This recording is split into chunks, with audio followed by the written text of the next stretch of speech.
नमस्कार दोस्तों, हमारे YouTube चैनल पर आप सभी का स्वागत है। पिछले वीडियो में हमने पढ़ा था रासायनिक अभिक्रियाएं, संयोजन अभिक्रिया, रासायनिक समीकरण, वियोजन अभिक्रिया, ऊष्मा छिपी, ऊष्मा शोषी। आज हम उससे आगे का चैप्टर पढ़ेंगे। तो आज हम सबसे पहले पढ़ेंगे विस्थापन अभिक्रिया। तो विस्थापन अभिक्रिया देखिए क्या होती है। विस्थापन अभिक्रिया, विस्थापन का अर्थ होता है अधिक अभिक्रियाशील तत्व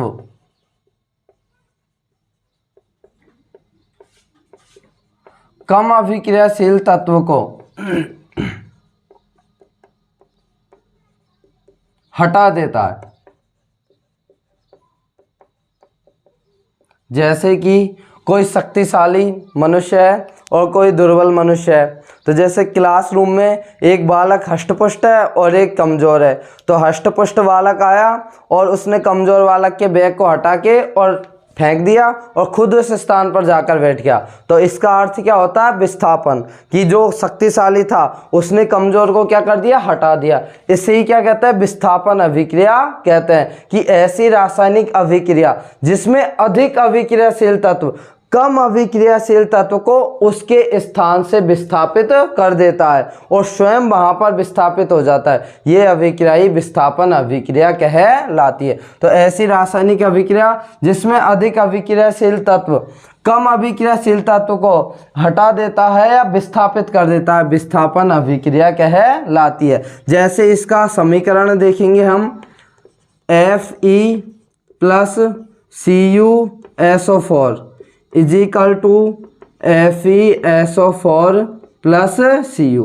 अब यहाँ पे एक तो है आपका फेरस या इसको आयरन बोलते हैं, एक है कॉपर सल्फेट, कॉपर सल्फेट।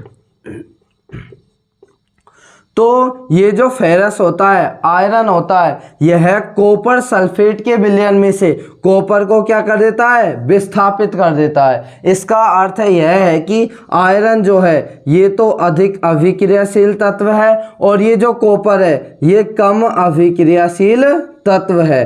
तो आयरन ने क्या किया, कॉपर सल्फेट के विलयन में से कॉपर को हटा दिया और खुद यहाँ से उठ के इसके साथ जुड़ गया। तो जब FeSO4 के साथ जुड़ जाएगा तो FeSO4 बन जाएगा और ये कॉपर को यहाँ से क्या कर दिया, विस्थापित। तो कॉपर क्या चला गया, पीछे चला गया। तो ये बन गया फेरस सल्फेट, फेरस सल्फेट, और ये अलग से विस्थापित हो गया कॉपर। इसे ही विस्थापन अभिक्रिया कहा जाता है। अगली अभिक्रिया पढ़ेंगे अब हम, द्विविस्थापन अभिक्रिया, द्विविस्थापन अभिक्रिया। अब यहाँ तो हमारे समझ में आ गया विस्थापन का मतलब क्या होता है, अधिक अभिक्रियाशील तत्व कम को हटा देता है। अब यहाँ पे क्या होता है, यहाँ एक बात याद रखनी है अपन को कि इस द्विविस्थापन अभिक्रिया में जो अभिकारक होते हैं या अभिकर्मक होते हैं, उनके जो आयन रहते हैं, अभिकर्मकों के जो आयन रहते हैं, उन आयनों के मध्य में आदान प्रदान होता है, आयनों के मध्य आदान प्रदान होता है।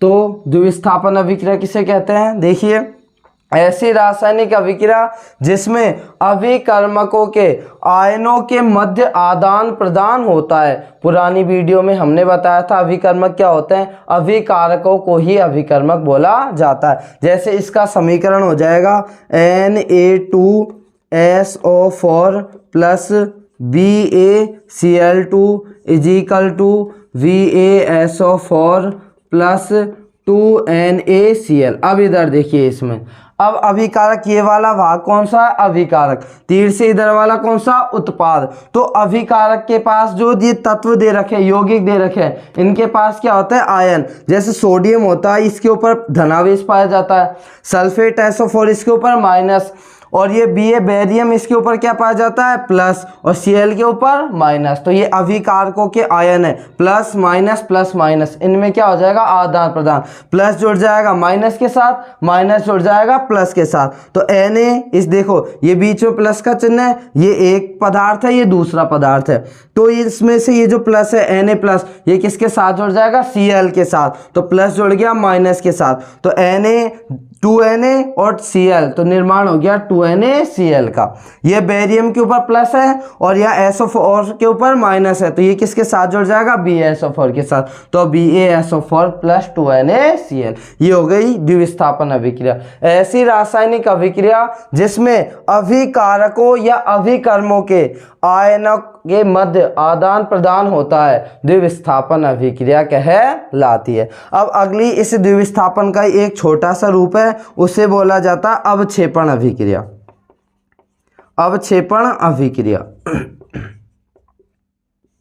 अवक्षेपण अभिक्रिया किसे कहते हैं, बहुत इजी है। ऐसी रासायनिक अभिक्रिया जिसमें अवक्षेप का निर्माण होता है उसे अवक्षेपण अभिक्रिया कहते हैं। तो यहाँ पे अवक्षेप क्या बन रहा है, BaSO4, ये क्या बन रहा है, अवक्षेप BaSO4, तो इसे ही क्या कहेंगे, अवक्षेपण अभिक्रिया। ऐसी रासायनिक अभिक्रिया जिसमें अवक्षेप का निर्माण होता है उसे अवक्षेपण अभिक्रिया कहते हैं। इसका भी समीकरण ये लिख सकते हैं, Na2SO4 plus BaCl2 is equal to VaSO4 plus 2NaCl। इसमें ये BaSO4 क्या बन रहा है, अवक्षेप, इसलिए इसे कहा जाता है अवक्षेपण अभिक्रिया। देखिए अब अगली अभिक्रिया है उपचयन अभिक्रिया, या इसका दूसरा नाम है ऑक्सीकरण अभिक्रिया।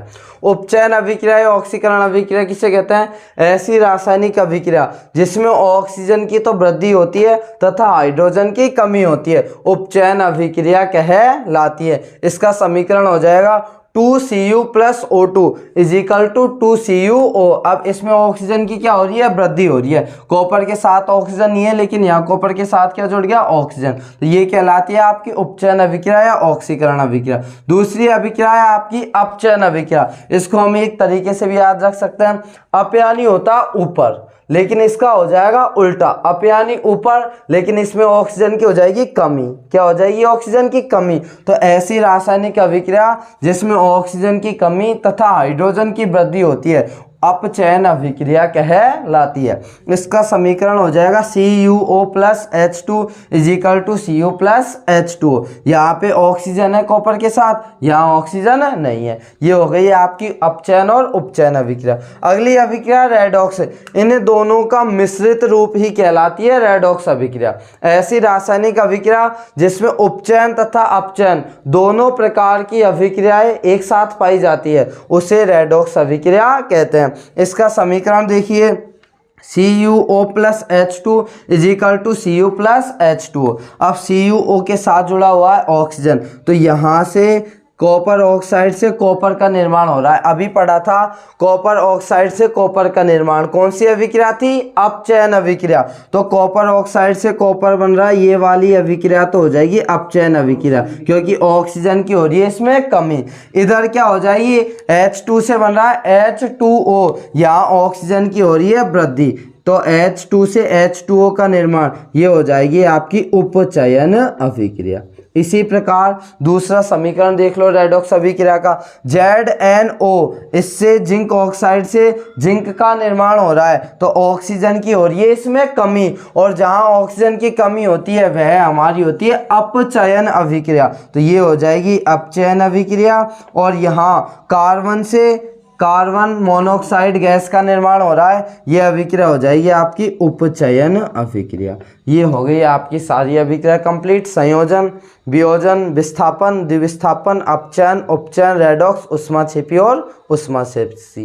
अब अगला टॉपिक है आपका संक्षारण और विकृत गंधिता। ये देखिए संक्षारण क्या होता है, जब धातुएं नमी, वायु, आर्द्रता, अम्ल आदि के संपर्क में आती है तो वे संक्षारित होने लग जाती है, ये प्रक्रिया ही संक्षारण कहलाती है। संक्षारण के उदाहरण देखिए, जैसे चांदी होती है, चांदी को लंबे समय तक जब रख दिया जाता है तो उस पर काले रंग की परत चढ़ जाती है। ऐसे ही तांबा होता है, तांबे को भी जब लंबे समय तक रखा जाता है तो उसके ऊपर हरे रंग की परत चढ़ जाती है। इसी प्रकार लोहा पर जंग लगना, ये भी संक्षारण का ही उदाहरण है। जैसे धातु जो मार्केट से लेके आता है, बाजार से लेके आता है, वो चमकीली होती है, लेकिन जब उन्हें खुले में रख दिया जाता है तो कुछ समय पश्चात उन पर लालिमा युक्त भूरे रंग की परत चढ़ जाती है, उसे ही क्या कहते हैं, लोहे पर जंग लगना कहते हैं। और इन संक्षारण से सुरक्षित रखने के लिए इनके ऊपर पेंट किया जाता है, ग्रीस लगाई जाती है, आदि कार्य किए जाते हैं। अगला टॉपिक है आपका विकृत गंधिता। विकृत गंधिता किसे कहते हैं, देखिए विकृत गंधिता है आपका कि लंबे समय तक खाद्य पदार्थों को खुले में रखने पर उनके स्वाद तथा गंध बदल जाते हैं। अतः उनके स्वाद और गंध बदलने से वो दुर्गंध आने लग जाती है उनमें, तो उन्हें सुरक्षित रखने के लिए उन्हें के अंदर प्रतिऑक्सीकारक पदार्थ मिलाए जाते हैं, जिससे उन्हें लंबे समय तक सुरक्षित रखा जा सके। तथा साथ ही जो चिप्स, एक उदाहरण देखते हैं हम, ये जो चिप्स बनाने वाले होते हैं, ये चिप्स की थैली में से ऑक्सीजन गैस को हटाकर नाइट्रोजन गैस भरते हैं, क्योंकि नाइट्रोजन गैस कम अभिक्रियाशील गैस है, तो ये अभिक्रिया नहीं कर पाती, इस कारण चिप्स की थैलियाँ लंबे समय तक सुरक्षित रह पाती है। ये हमारा चैप्टर नंबर 1 कंप्लीट हुआ। इसमें एक टॉपिक रह गया है, रासायनिक समीकरणों को संतुलित करना। उस टॉपिक को हम अगली वीडियो में बताएंगे। तो आज तक हमने पढ़ा था संयोजन, वियोजन, विस्थापन, द्विविस्थापन, अपचयन, उपचयन, रेडॉक्स, संक्षारण, विकृत गंधिता, ऊष्माक्षेपी, ऊष्माशोषी, रासायनिक अभिक्रिया और रासायनिक समीकरण। तो चैप्टर नंबर 1 कंप्लीट।